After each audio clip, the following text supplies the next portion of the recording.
I've got a little bit too much going on here because this is only a tiny laptop screen, but hopefully we should be able to make this work.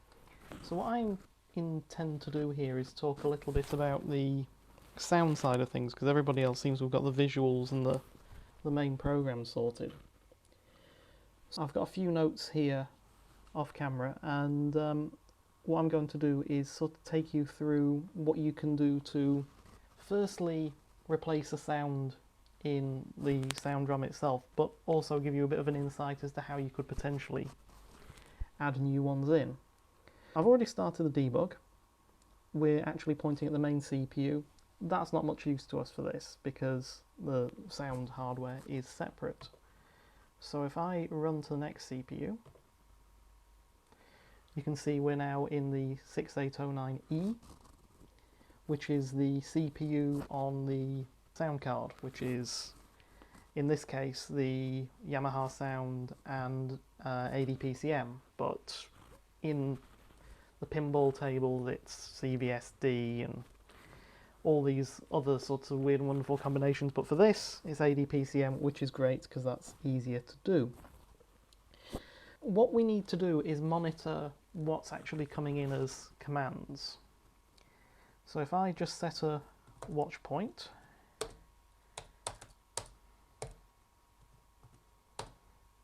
whoops. So if I just set a watch point like this, rather,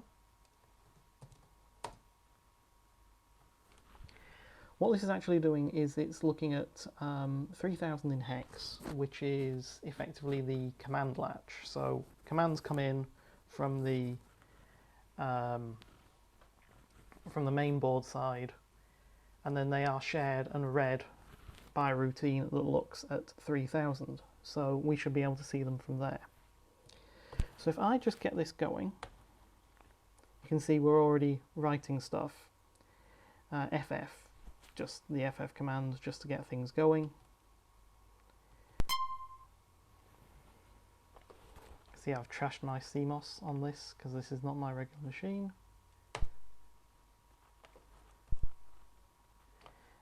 And if you look carefully, you can see these commands coming over. Now each of these is a command that the soundboard is processing, but the ones we're interested in I'll pause at when we get there.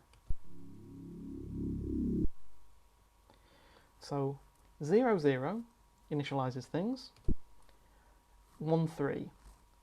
Now that plays the initial big opening sting, and if we... There you go. So each of these commands effectively tells it to play this piece of music, play this DAC sample, do this, do whatever. So if I just let this run from first instance, right, we're stopping again. 0, 1. Now 7A. 7A opens up the second set of sound samples. I'll explain that in a bit. Why 7A? No idea. Maybe somebody who designed the hardware was a fan of the Monkees, maybe. Anyway, if you see 7A before anything, it's the second page. So 7A 99. Now I happen to know that 7A 99 is the Kano announcement. So if we play that in, Kano, lo and behold. So what can we actually do with this information? Well, if I close everything down and move the little recorder thing out of the way.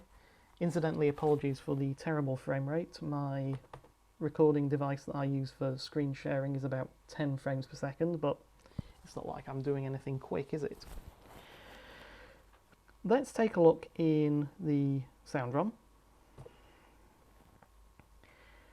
And we need to start thinking about a few things. That 7A and that 99 all mean things, but we have to think a little bit about how everything is mounted. Your actual map of sound hardware looks like this. So you've got RAM, a bank select, which is the individual pages of the ROM, because that's where the music lives and everything to do with that. The actual Yamaha chip address itself to read and write stuff to actually do the FM. the DAC to actually do the PCM, the ADPCM in this chip in this case, the 3000 that I mentioned before, and then you've got this bank select which will actually change the pages on the ADPCM. Talkback, which is communicating back to the board about certain things, certain states of hardware. If you've ever seen the Williams pinball tables of the time, like Getaway or Black Rose or anything to do with that, the animations sync up to the speech and they do it through that, but that's not important to us right now. And then, as you can see, this is where the ROM banks mount. So the main bank 4000 to effectively C000 and the upper bank here. In the sound ROM itself, the ADPCM table is living entirely in this ROM bank. However, it's unnecessary to know which bank it is. Now, I happen to know from reading through this that the actual ADPCM bank starts at 1C000, so let's go there. 1C000 in hex, and you can see that's where we begin. In the actual code that runs itself, you're looking at that being 0, so we need to add another 4000 onto that before we actually get to the area we're looking at. So 1C000 plus 4. Basically, we're looking at 2000 there, and you can see we've got a nice little table starting. In normal operation, so if it hadn't been 7A, it'd been just 00 or anything that isn't prefixed with anything at all. The first part of the code always starts at effectively 4000E. So you've got FF 405E, which effectively goes to the 680 as 405E as the address. 405E is your base, so if you were to start at 405E, which is here, what you would then do is you would take that sample code, double it, and start from there to find your next piece of code. The ADPCM sample in Kano 7A. Now if we're adding 7A, so we go 405E plus 7A plus 7A, that's 4152, or in this case 20152. 20152 gives us in this case 1818. So in this case what that's telling us is that instead of starting at 405E, we should be starting at the content of 4018, etc. Which, if you can see up there and you can work it through, you'll see that that is actually 425E. Confusing, isn't it? So 425E, and if you remember, we're still doing 1C000 plus 425E, 2025E.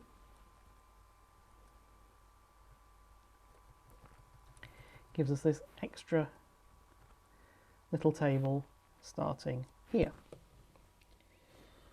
So for the 7A samples, we look in here for our next bit of information.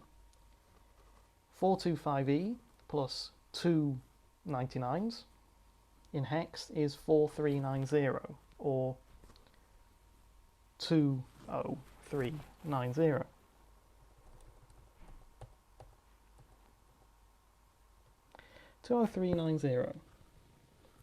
What's that give us?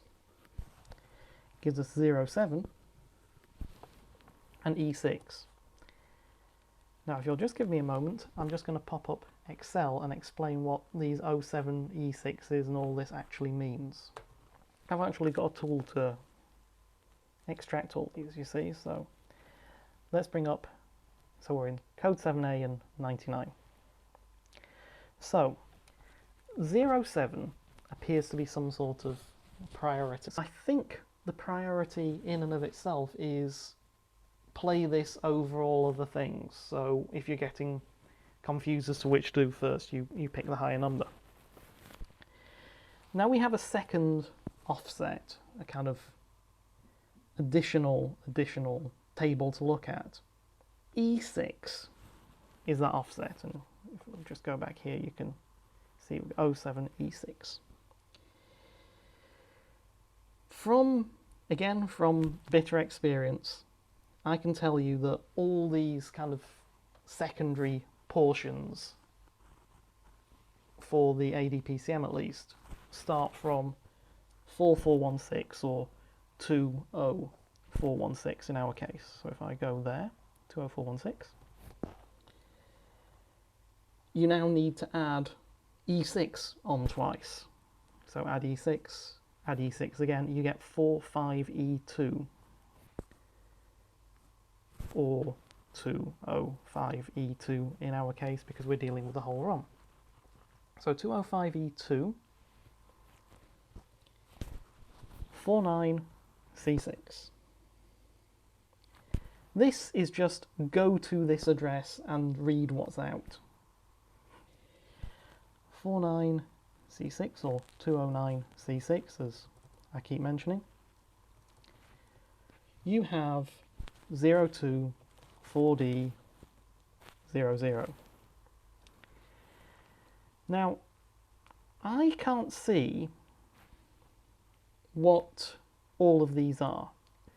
The 02 part, that first byte, seems to be which of the voices you use, because you have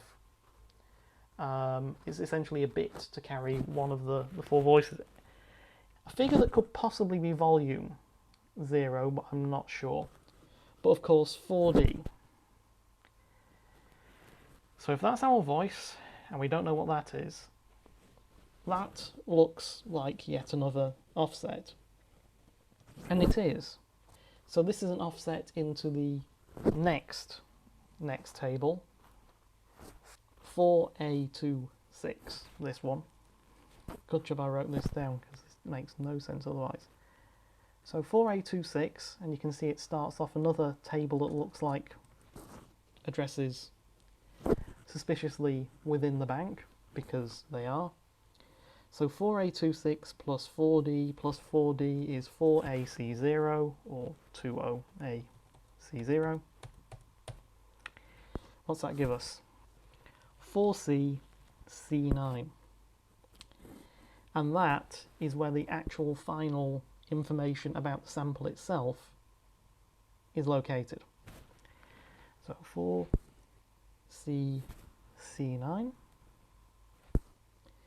We go to 4C9, which is not too far of a jump. And what do we see? 040147. Well, 01 beats me, but I do know that 04 translates to a bank address that the hardware calls for paging in the ADPCM, and 47 is the sample ID for the chip, or at least a valid one. So let's take a look. Let's pop open the ADPCM editor, because I'm certainly not doing this manually. ROMs MK, and the actual ADPCM data is held in these two ROM files that actually work and are combined together. So 12 and 13. What's interesting to note is, compared to what can actually fit on the board, these are only part-sized.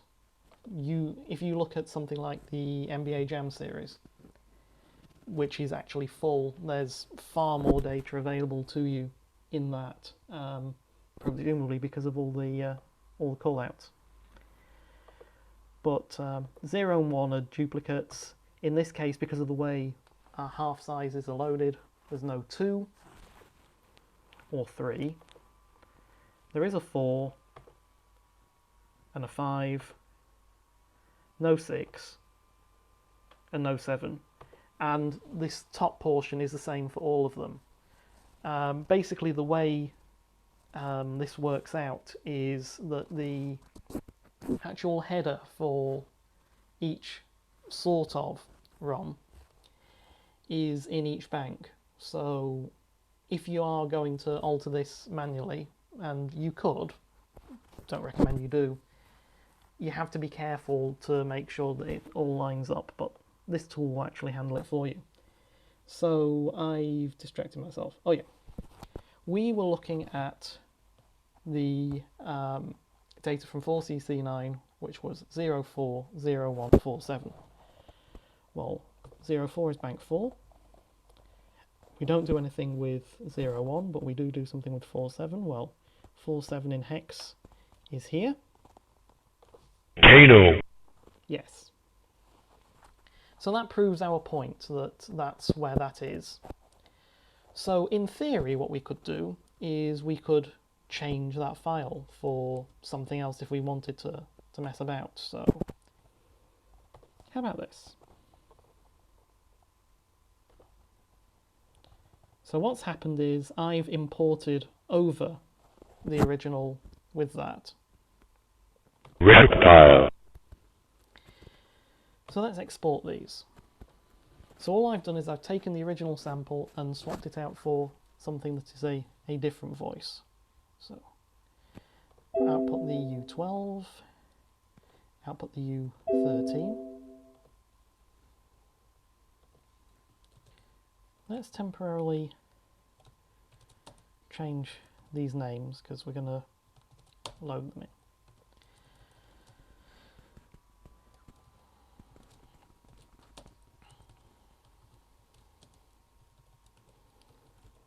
So this is the sort of very simplest, lamest way of hacking here. We're just simply swapping blindly one sample for the other. Now, I happen to know, because of the way this loads, that if I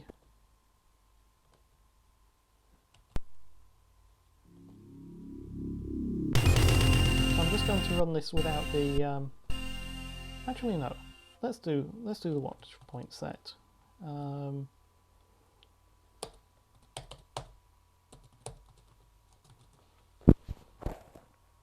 Just to make sure we're doing it right.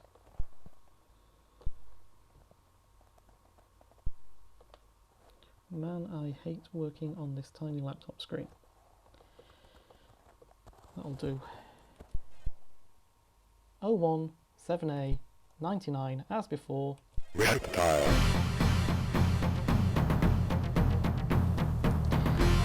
So that's very quick, very easy, very cheap way of changing a sound sample. But of course, what we've actually done is made it just say reptile every time we want it to say Kano, which is not massively useful. Some might argue it's not actually useful at all. But the important thing is to note that we can change the content of that ADPCM ROM very easily. In the code that I've got set up here, you'll actually see how many bytes are free, and by association how many seconds are free in each of the data banks. There isn't quite enough room for everything you might want to do, so you've got to be a bit careful.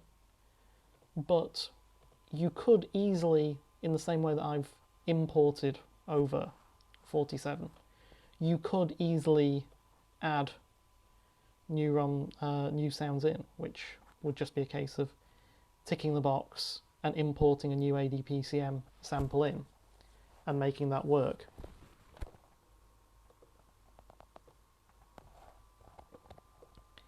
It is all that you need it to be. In particular, Bank 5 has loads of space left over for additional material.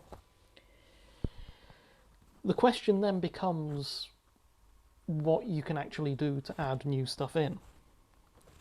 When I was looking for, and you probably saw this already when I popped this up, the same sample, this bank and this sample, the Kano callout, there's 3 separate commands in the 7A range alone that will actually call that. There's 2 that call it on the second voice, and 1 that calls it on voice code 4, which is presumably there to avoid it clashing with something else. You know, when you call Kano wins in MK1, you have that kind of triumphal scream, which would obviously trash over the dialogue if it was set to the same voice, because you cannot play 2 things on the same voice. But the question becomes, if you know enough to actually track your way through these tables, in particular at the end pointing it to maybe a table that isn't used, you could theoretically change your bank pad sample data, the one that's right at the end, you know, in this case the 20CC9, you could change that to something else, and you could add in a new bank and a new sample to actually point to your new material. It's beyond the scope of this relatively simplistic thing to actually talk through that. It's something that requires a lot more patience and a lot more time than I've got today, but I think there is potential there for exploitation. Well, I do want to point out as well, if I can just open up the other file that I've got, which is all of the 00 stuff.